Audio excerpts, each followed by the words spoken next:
tiba-tiba tuh di kakinya tuh ada apa yang pegang gitu.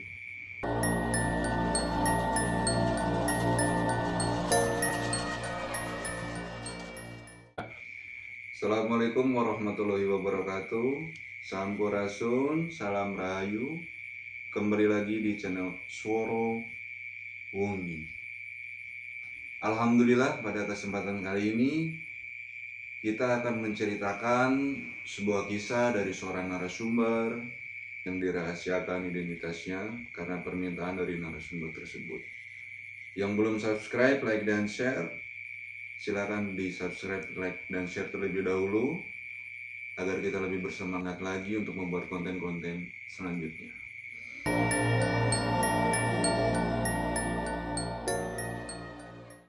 Begini kisahnya. Anggap saja namanya Tama. Tama ini seorang karyawan swasta yang berasal dari sebuah perusahaan. Seiring berjalannya waktu, Tama ini mempunyai seorang teman yang berasal dari kota jauh dari pulau sana. Semakin hari, hubungan erat antara Tama dan Samsul ini semakin erat. Seiring berjalannya waktu, karena kontrak mereka itu habis, Samsul dan Tama ini jadi seorang pengangguran. Ada inisiatif dari si Samsul. Samsul ini mengajak liburan kepada Tama untuk berkunjung ke kampung halamannya. Subuh hari, Tama dan Samsul ini bergegas ke sebuah stasiun.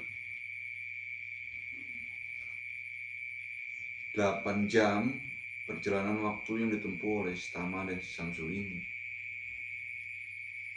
Sampai akhirnya mereka tiba di sebuah stasiun.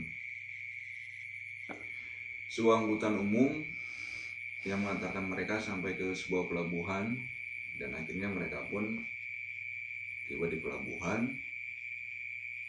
menaiki sebuah kapal kecil agar sampai ke kampung halaman Samsul tersebut.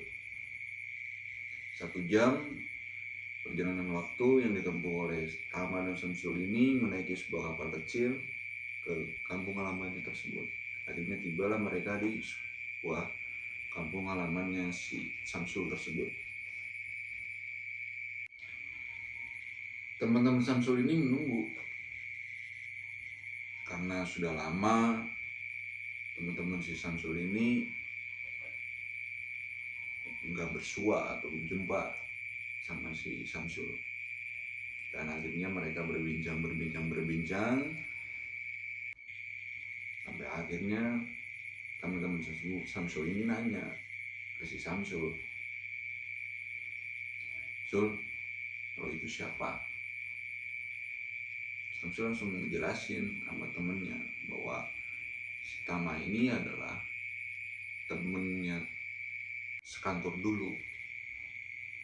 Terus Samsul itu ceritain bahwa si Tama ini mau liburan di sini hanya beberapa hari dan barangkali ada sebuah pekerjaan di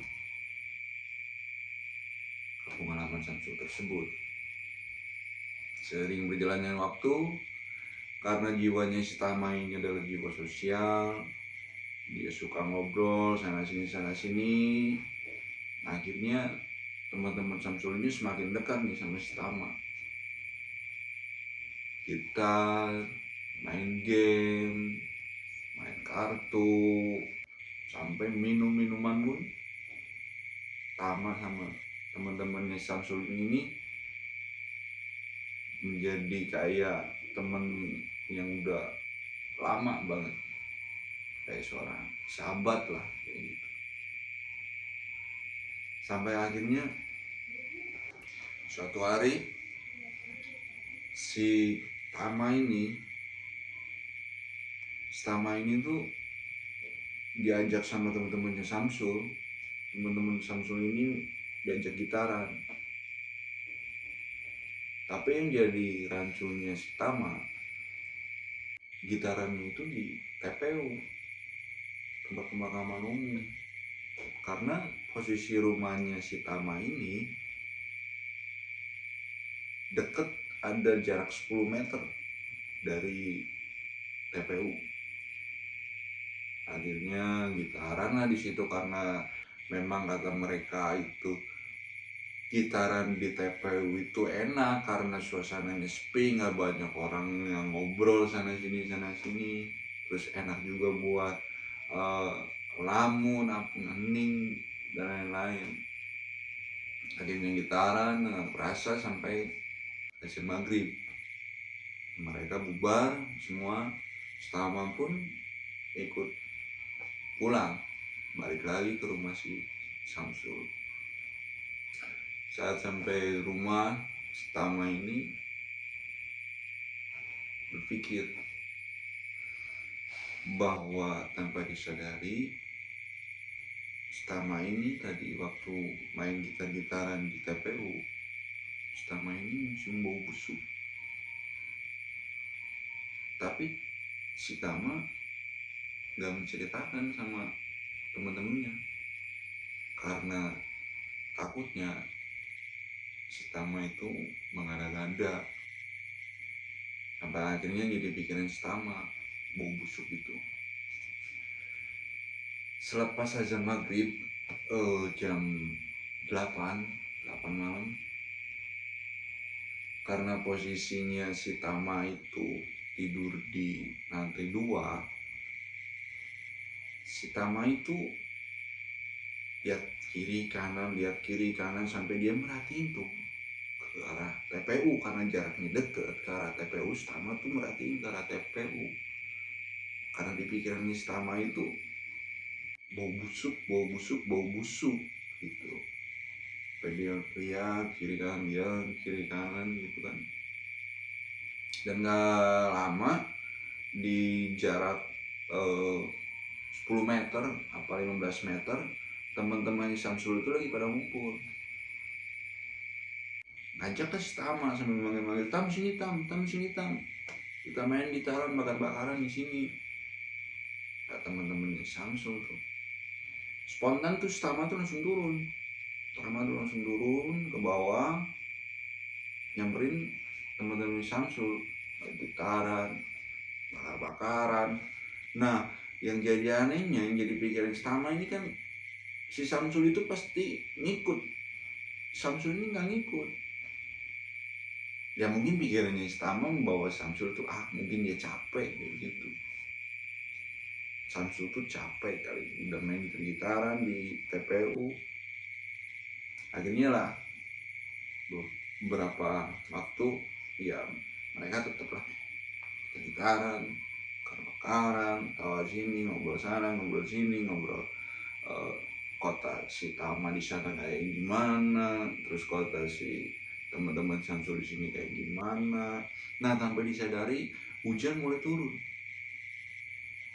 Pelan-pelan, sampai akhirnya yang asalnya tadi mereka gitar-gitaran, bakar-bakaran di karangan rumah, sampai akhirnya mereka pindah ke salah seorang rumah temannya Samsul di teras rumah di depannya itu yang udah ditutup sama kanopi.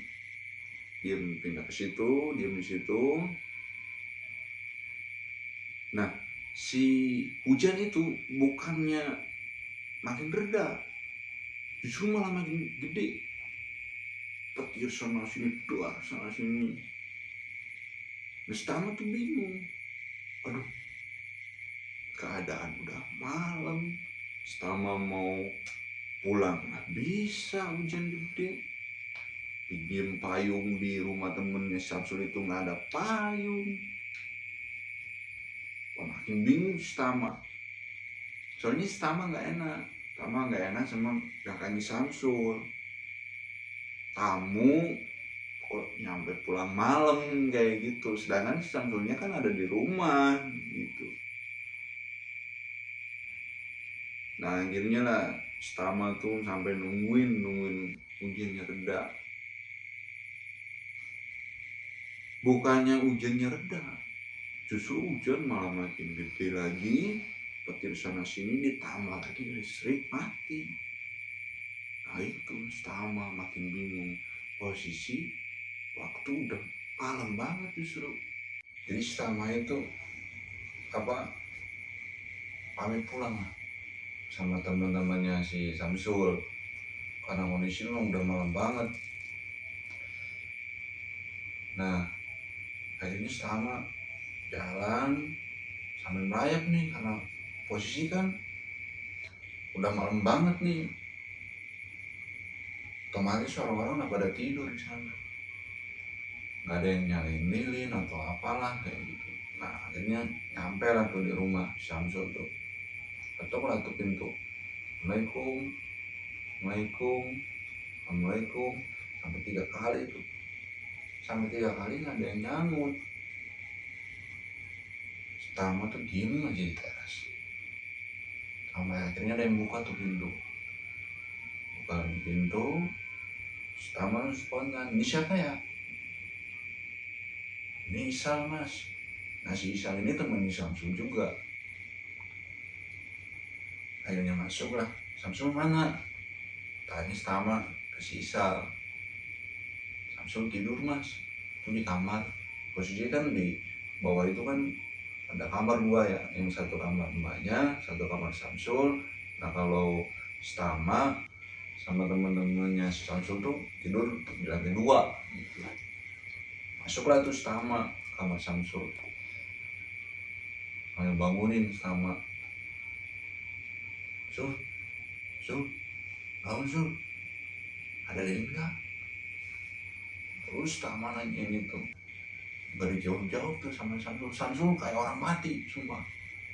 Diem aja Samsul tuh. Sampai akhirnya Tama duduklah itu di ruang tamu.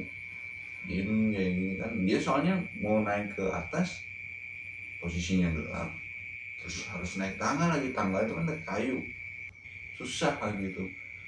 Nggak berselang lama lah, 15 menit, antara 20 menit, ada yang nyalain itu tuh, nyalain HP. Langsung kan si Tama tuh langsung, iya, ini siapa nih? Ini kayak gitu kan. Tanya lah sama si Tama, siapa ya? Isal mas. Si Isal lagi tuh, turun ke bawah, si Isal, mau kemana Sal? Tanya si Tama, toilet mas. Udah, saya ikut ke si Tama. Si Isal masuk duluan tuh toilet. Si Tama tuh diem di pintu, sambil lihat kiri kanan kan gelap, sambil nyari lilin sih Tama. Pas beberapa detik pas dia nunggu sambil lihat kiri kanan, tiba-tiba ada bayangan tuh. Ada bayangan, jadi di pinggirnya ini Stama nih, pinggirnya Stama itu jadi ada kayak orang yang lagi nunggu juga, kayak orang yang lagi nunggu mau ke toilet. Sampai akhirnya Stama tuh tanya, nunggu juga mas? Kirain Stama tuh itu temennya Samsul juga mau ke toilet. Si bayangan itu yang dianggap sama Stama tuh temennya Samsul tuh, karena posisi gelap nggak jawab sekalipun. Sampai akhirnya Stama ambil nungguin si Isal tuh di toilet, tapi lihat kiri kan posisinya si bayangan tuh di kiri. Lihat kiri, pas berapa kali dia nengok, si matanya si bayangan ini tuh merah, keluar dari mata tuh, merah banget. Kaget tuh si Tama, sampai nendang tuh pintu, tuh, terus gedor, Sal, buka Sal. Akhirnya tuh pintu kebuka, Kenapa? Si Sal tuh, kenapa mas? Tama nggak bisa ngomong sekalipun. apa yang mau diomongin sama si Tama tuh nggak bisa keluar. Dia mau istighfar, mau ceritain tuh Tama tuh kayak gini tuh, udah ke atas.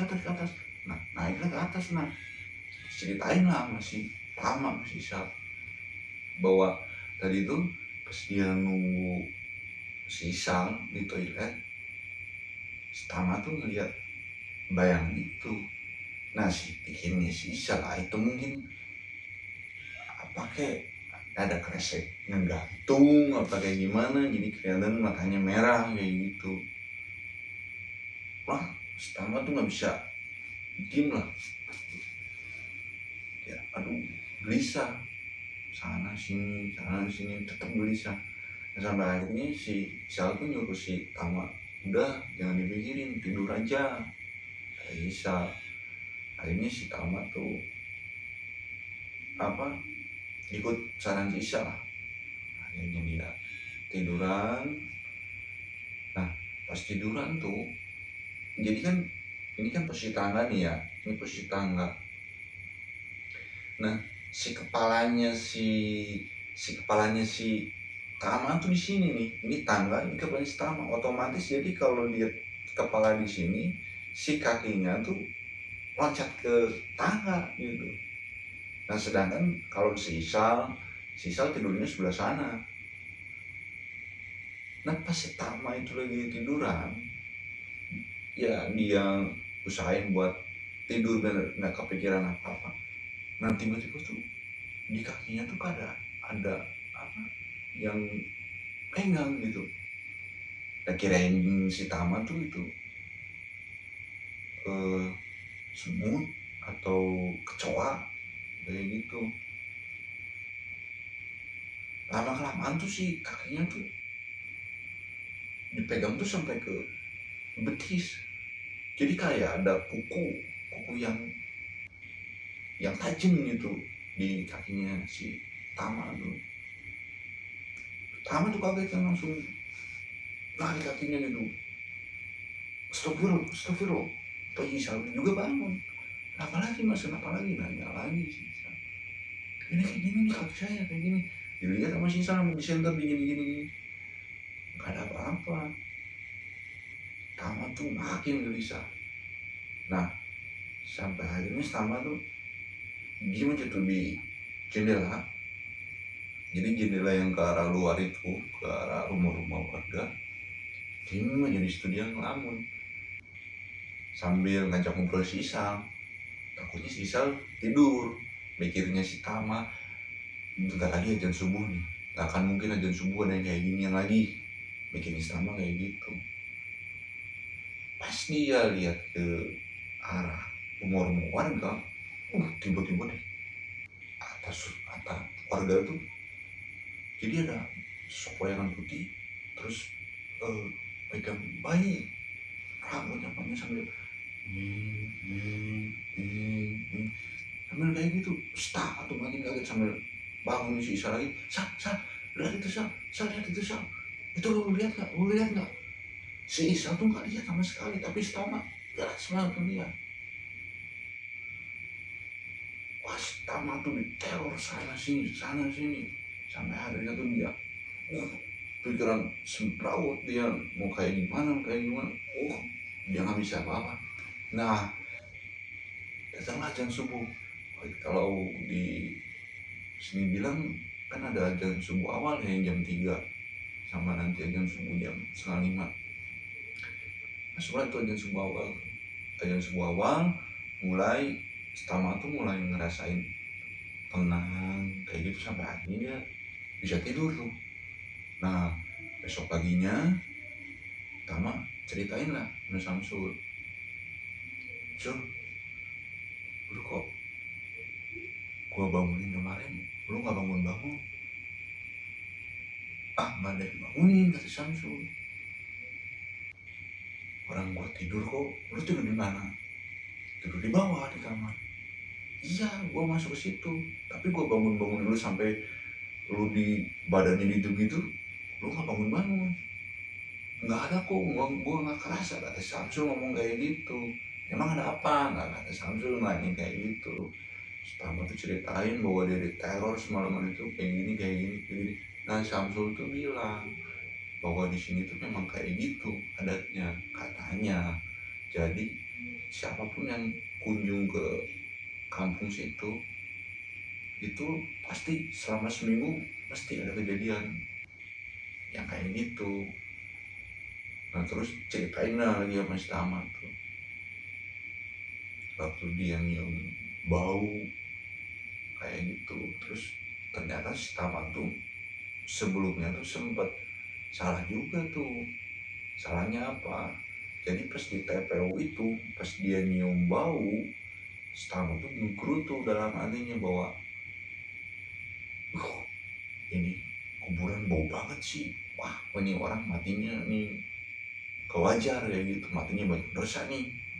Nah Stama tuh sempet ngomong kayak gitu dalam hatinya. Stama tuh mulai ngobrol lagi lah sama si Samsul bahwa dia ceritain bahwa ya gua mungkin salah ya, bahwa gua waktu nyium bau itu gua malah ngomong kayak gini kayak gini kayak gini. Nah akhirnya Samsul tuh bilang, nah lu tuh jangan sompral kalau di sini ngomong, apalagi tamu tuh harus punya tata krama di sini. Dan Tama pun di situ mulai karena keadaannya yang nggak semakin wajar, dia takut diteror lagi di kemudian harinya. Tama tuh minta balik lagi ke kampung halamannya. Dan akhirnya si Samsul pun kaget, kenapa lu mau balik? Ya Tama ngomong, ya gue udah gak enak lah di sini, udah gak nyaman, gue merasa diteror kayak gini. Nah si Samsul tuh jadi nyuruh Tama tuh sebelum lu balik, ini ada adat istiadat di kampung ini, jadi kayak bakar apa. Nah sebelum lu balik lu harus bakar ini gitu. Akhirnya Tama ngelakuin itu, bakar ini bakar itu. Tama balik aja sendiri ke kampung halamannya. Dan itu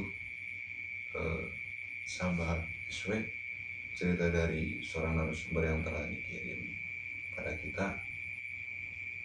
Jadi isi yang dapat kita ambil dari cerita tersebut bahwa kita harus mempunyai tata krama di sebuah kampung ataupun kota lainnya atau dimanapun kalian berada, karena tata krama memang itu sangat penting bagi kita semua. Jangan sampai kejadian yang dialami Tama ini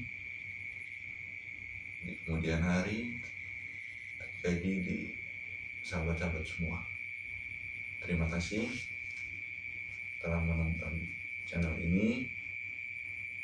Kami mohon bantuannya untuk subscribe, like, dan share agar kami tetap terus berkarya untuk konten-konten selanjutnya.